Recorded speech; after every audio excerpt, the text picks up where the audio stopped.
Hi friends, welcome to Arjun study circle. ఈరోజు 7th class general science chapter number 9 చలనము మరియు కాలము ఈ లెసన్ కంప్లీట్గా నేర్చుకుందాం. చలన సమీకరణాలు S equal to UT plus half AT square. దూరం, స్థానభ్రంశం కనుక్కోవడానికి ఈ సమీకరణాన్ని ఉపయోగిస్తాం. V equal to U plus AT. వేగం, త్వరణం కనుక్కోవడానికి ఈ సమీకరణాన్ని ఉపయోగిస్తాం. SN equal to U plus A into N minus 1/2. ఎన్నో సెకండ్ అంటే ఈ సమీకరణాన్ని ఉపయోగిస్తాం. V square minus U square equal to 2as. ఈ సమీకరణాలన్నీ 9th క్లాస్లో ఉన్నాయి. అక్కడ 9th క్లాస్కు సంబంధించినటువంటి లెక్కలు చేయటం జరిగింది. ఆ వీడియోలో మీరు ఆ లెక్కలను చూడవచ్చు. చలనము రకాలు. చలనం రకాల గురించి మనం 6th క్లాస్లో నేర్చుకున్నాం. 1 రేఖీయ చలనం, వృత్తాకార చలనం, ఆవర్తన చలనం. ఒకే వాహనం వేరువేరు సమయాల్లో వేగంగా లేదా నెమ్మదిగా కదలవచ్చు. రహదారిపై వాహనాలు ఒకే దిశలో కదులుతుంటే వాటిలో మిగతా వాటి కంటే ఏది వేగంగా కదులుతుందో మనం సులభంగా చెప్పగలం. నిర్ణీత కాల వ్యవధిలో వస్తువులు ప్రయాణించిన దూరం ఏ వస్తువు వేగంగా చలిస్తుందో లేదా ఏది నెమ్మదిగా చలిస్తుందో నిర్ణయించడానికి మనకు సహాయపడుతుంది. ఫర్ ఎగ్జాంపుల్, మీరు బస్ స్టాండ్లో మీ స్నేహితుని పంపించడానికి వెళ్ళారనుకోండి. బస్సు బయలుదేరిన సమయానికే మీరు కూడా సైకిల్ తొక్కడం ప్రారంభించారనుకోండి. 5 నిమిషాల తర్వాత మీరు ప్రయాణించిన దూరం బస్సు ప్రయాణించిన దూరం కంటే చాలా తక్కువగా ఉంటుంది. త్వరగా కదిలే వాహనం అధిక వేడితో ప్రయాణిస్తుందని తరచూ అంటూ ఉంటాం. 100 మీటర్ల పరుగు పందెంలో ఎవరు అత్యధిక వడితో పరిగెడుతున్నారో సులభంగా నిర్ణయించగలము. 100 మీటర్ల దూరాన్ని ఎవరు తక్కువ సమయంలో అధిగమిస్తారో వారు అత్యధిక వడి కలిగి ఉంటారు. వడి ఒక వస్తువు ఏకాంక కాలంలో ప్రయాణించిన మొత్తం దూరాన్ని వడి అంటాము. 2 లేదా అంతకంటే ఎక్కువ వస్తువులలో ఏది వేగంగా చలిస్తుందో తెలుసుకోవడానికి అత్యంత అనుకూలమైన మార్గం ప్రమాణ కాలంలో అవి ప్రయాణించిన దూరాలను పోల్చడం. తక్కువ వ్యవధిలో నిర్దిష్ట దూరాన్ని అధిగమించడాన్ని లేదా నిర్దిష్ట వ్యవధిలో ఎక్కువ దూరం ప్రయాణించడాన్ని అధిక వడిగా సూచిస్తాము. ఒక కారు గంటకి 50 కిలోమీటర్ల వడితో కదులుతుందని చెప్పినప్పుడు అది ఒక గంటలో 50 కిలోమీటర్ల దూరాన్ని ప్రయాణిస్తుందని సూచిస్తుంది. వాస్తవానికి ఇక్కడ లెక్కించిన వడి కారు యొక్క సగటు వడి. ప్రయాణించిన మొత్తం దూరాన్ని ప్రయాణించడానికి పట్టిన మొత్తం కాలంతో భాగిస్తే వడి వస్తుంది.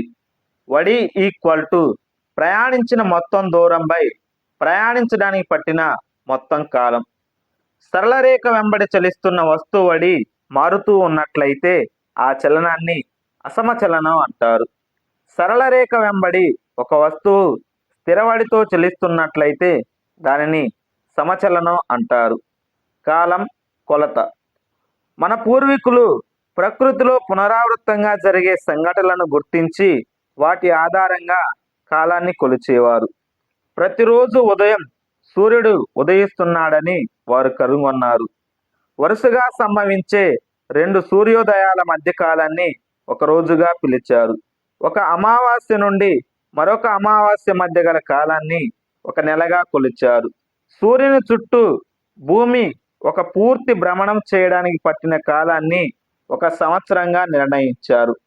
గడియారాలు లేదా వాచ్లు కాలాన్ని కొలవడానికి ఉపయోగించే అతి సాధారణ పరికరాలు. గడియారాలు పనిచేసే విధానం కాస్త సంక్లిష్టమైనది, కానీ అవన్నీ కొంత ఆవర్తన చలనాన్ని ఉపయోగించుకుంటాయి. మనకు బాగా తెలిసిన ఆవర్తన చలనంలో ఒకటి లఘులోలకం. లఘులోలకంలో దృఢమైన ఆధారానికి దారంతో వేలాడదీయబడిన చిన్న లోహపు గోళం లేదా చిన్న రాయి ఉంటుంది. ఆ లోహపు గోళాన్ని లోలకం యొక్క బాబ్ అంటారు. ముందుకు వెనుకకు కదిలే లఘులోలకం యొక్క చలనం ఆవర్తన చలనానికి ఒక ఉదాహరణ. లోలకం ఒక డోలనం పూర్తి చేయడానికి పట్టిన కాలాన్ని డోలనావర్తన కాలం అంటారు. ఈ రోజుల్లో చాలా గడియారాలు, వాచులు ఒకటి లేదా అంతకంటే ఎక్కువ ఘటాలు ఉన్న విద్యుత్ వలయాలను కలిగి ఉంటున్నాయి. వీటిని క్వార్ట్జ్ గడియారాలు అంటారు.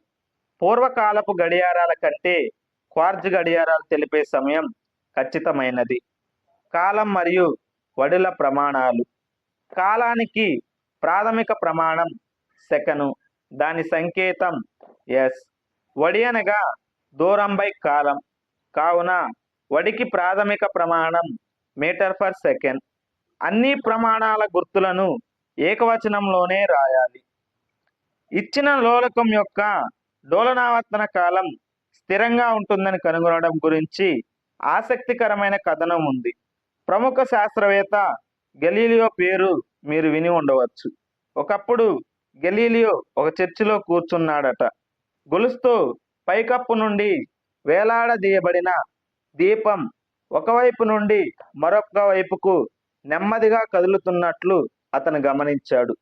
దీపం ఒక డోలనం పూర్తి చేసిన కాల వ్యవధిలో అతని నాడి ప్రతిసారి అదే సంఖ్యలో కొట్టుకోవడం గమనించి అతను ఆశ్చర్యపోయాడు. గెలీలియో తన పరిశీలనను ధృవీకరించడానికి వివిధ లోలకాలతో ప్రయోగాలు చేశాడు. నిర్దిష్ట పొడవు గల లోలకం ఒక డోలనాన్ని పూర్తి చేయడానికి ఎల్లప్పుడూ ఒకే సమయాన్ని తీసుకుంటుందని అతను కనుగొన్నాడు.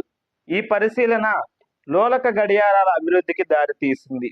లోలక గడియారాలు మెరుగుపరచి వైండింగ్ గడియారాలు, చేతి గడియారాలు తయారు చేశారు. లోలక గడియారాలు ప్రాచుర్యంలోకి రాకముందు ప్రపంచంలోని వివిధ ప్రాంతాలలో సమయాన్ని కొలుచుటకు సౌర గడియారాలు, నీటి గడియారాలు మరియు ఇసుక గడియారాలు ఉపయోగించేవారు. సాధారణంగా అందుబాటులో ఉండే గడియారాలు మరియు చేతి గడియారాలతో కొలవగల అతి చిన్న కాల వ్యవధి ఒక సెకను. అయితే ఇప్పుడు సెకను కంటే తక్కువ కాల వ్యవధిని కొలవగల ప్రత్యేక గడియారాలు అందుబాటులో ఉన్నాయి. ఇటువంటి కొన్ని గడియారాలు సెకన్లో 1,000,000 వంతు ఇంకా బిలియన్ వంతు కూడా కొలవగలవు. మైక్రో సెకండ్ మరియు నానో సెకండ్ వంటి పదాలను వినే ఉంటారు. ఒక మైక్రో సెకండ్ సెకండ్లో 1,000,000 వంతు, నానో సెకండ్ అనేది సెకండ్లో బిలియన్ వంతు. అటువంటి చిన్న కాల వ్యవధిని కొలిచే గడియారాలను శాస్త్రీయ పరిశోధన కోసం ఉపయోగిస్తారు. క్రీడలలో ఉపయోగించే కాలాన్ని కొలిచే పరికరాలు సెకండ్లో 10వ వంతు లేదా 100వ వంతు కాల వ్యవధిని కొలవగలవు. మరోవైపు చారిత్రక సంఘటనల కాలాలు శతాబ్దాలు లేదా సహస్రాబ్దాలుగా చెబుతారు. నక్షత్రాలు మరియు గ్రహాల వయస్సు తరచుగా బిలియన్ సంవత్సరాల్లో తెలియజేస్తారు. ఢిల్లీలో జంతర్ మంతర్ వద్ద సౌర గడియారం ఉంది. రాకెట్లు, భూమి యొక్క కక్షలోనికి పంపే ఉపగ్రహాలు తరచుగా 8 కిలోమీటర్ పర్ సెకండ్ వరకు వడిని చేరుకుంటాయి. తాబేలు 8 సెంటీమీటర్ పర్ సెకండ్ వడితో మాత్రమే కదలగలదు. వేగాన్ని కొలిచే పరికరం స్పీడోమీటర్. వాహనాలు ప్రయాణించిన దూరాన్ని కొలవడానికి మరొక మీటర్ ఉంటుంది. దీనినే ఓడోమీటర్ అంటారు. దూరం కాలం గ్రాఫ్ ఒక లైన్ గ్రాఫ్. దూరం కాలం గ్రాఫ్ ఒక సరళ రేఖ అయితే అది వస్తువు స్థిరమైన వడితో చెల్లిస్తున్నట్లు సూచిస్తుంది. వస్తువుల చలనాన్ని వాటి దూరం కాలం గ్రాఫ్ ద్వారా చిత్ర రూపంలో ప్రదర్శించవచ్చు. స్థిరవడితో కదులుతున్న వస్తువు యొక్క చలనానికి దూరం కాలం గ్రాఫ్ ఒక సరళ రేఖ. మీకు తెలుసా, భారతదేశంలో సమయపాలనా సేవలు న్యూఢిల్లీలోని నేషనల్ ఫిజికల్ ల్యాబొరేటరీ ద్వారా అందించబడతాయి. వారు ఉపయోగించే గడియారం సెకండ్లో 1,000,000 వంతు ఖచ్చితత్వంతో కాల వ్యవధిని కొలవగలదు. ప్రపంచంలోనే అత్యంత ఖచ్చితమైన గడియారాన్ని యుఎస్ఏలోని National Institute of Standards and Technology అభివృద్ధి చేసింది. ఈ గడియారం 20 మిలియన్ సంవత్సరాల పాటు నడిచిన తర్వాత 1 సెకండ్ కోల్పోతుంది లేదా పొందుతుంది. అభ్యాసాలు. 1. క్రింది చలనాలను స్థానాంతర, వృత్తాకార లేదా ఆవర్తన చలనాలుగా వర్గీకరించండి. 1. పరిగెడుతున్నప్పుడు మీ చేతుల కదలిక వృత్తాకార లేదా ఆవర్తన చలనం. 2. తిన్నని రహదారిపై బండిని లాగుతున్న గుర్రం చలనం స్థానాంతర చలనం. 3. రంగుల రాట్నంలో పిల్లవాడి చలనం వృత్తాకార లేదా ఆవర్తన చలనం. 4. తూగుడు బల్లపై పిల్లవాడి చలనం ఆవర్తన చలనం. అక్కడ ఒకటని పడింది, చూసుకోండి జాగ్రత్తగా. 5. విద్యుత్ గంటపై ఉన్న సుత్తి చలనం వృత్తాకార లేదా ఆవర్తన చలనం. 6. తిన్నని వంతెన మీద రైలు చలనం స్థానాంతర చలనం. 2. క్రింది వాటిలో సరికానివి ఏవి? 1. కాలానికి ప్రాథమిక ప్రమాణం సెకను, కరెక్ట్. 2. ప్రతి వస్తువు స్థిరవాడితో చెల్లిస్తుంది, ఇది రాంగ్. 3. 2 పట్టణాల మధ్య దూరాలను కిలోమీటర్లో కొలుస్తారు, రైట్. 4. ఒక లోలకం యొక్క డోలనావర్తన కాలం స్థిరం, రైట్. 5. రైలు వడిని మీటర్ ఫర్ అవర్లో తెలియజేస్తారు, రాంగ్. ఫస్ట్ క్వశ్చన్, ఒక లఘులోలకం 32 సెకండ్లలో 20 డోలనాలు పూర్తి చేసింది. ఆ లోలకం యొక్క డోలనావర్తన కాలం ఎంత? డోలనావర్తన కాలం అంటే ఒక వస్తువు ఒక పూర్తి డోలనం చేయడానికి పట్టే సమయాన్ని డోలనావర్తన కాలం అంటారు. డోలనావర్తన కాలం ఈక్వల్ టు కాలం బై డోలనాల సంఖ్య.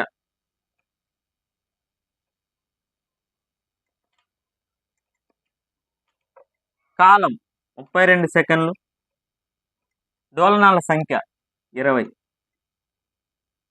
4 5లు, 4 8లు, 5 1లు, పాయింట్ పెట్టుకున్న 3 0, 5 6లు 1.6 సెకండ్లు అవుతుంది.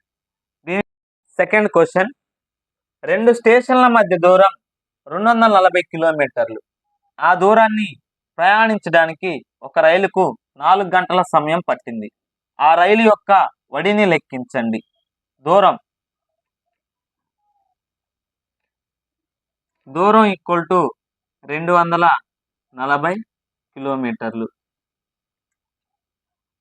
సమయం కాలం 4 గంటలు. వడి ఈక్వల్ టు దూరం బై కాలం. దూరం 240 కిలోమీటర్లు, కాలం 4 గంటలు. 4 1లు, 4 6లు 60, 60 kilometre per hour. Third question, ఒక కారు 15 నిమిషాల పాటు 40 కిలోమీటర్ పర్ అవర్, తదుపరి 15 నిమిషాలు 60 కిలోమీటర్ పర్ అవర్ వడితో ప్రయాణించినది. కారు ప్రయాణించిన మొత్తం దూరం ఎంత? 15 నిమిషాల పాటు ఏమో 40 కిలోమీటర్ పర్ అవర్తో వెళ్ళిపోయింది. అంటే 60 నిమిషాలకి 40 కిలోమీటర్లు వెళ్తుంది. 15 నిమిషాలకి ఎంత దూరం వెళ్తుంది? 15/60 ఇంటూ 40. 0 0 క్యాన్సిల్, 2 3లు, 2 2లు, 3 1లు, 3 5లు, 5 2లు 10, 10 కిలోమీటర్లు వెళ్తుంది. రెండవది, 15 నిమిషాలు 60 కిలోమీటర్ పర్ అవర్ వాడితో ప్రయాణించింది. 15 నిమిషాలకి 60 కిలోమీటర్ అంటే 60 నిమిషాలకి 60 కిలోమీటర్లు వెళ్తుంది. 15 నిమిషాలకి 15 కిలోమీటర్లు వెళ్తుంది. మొత్తం ప్రయాణించిన దూరం అంటే 10 kilometres plus 15 kilometres, that equal to 25 kilometres.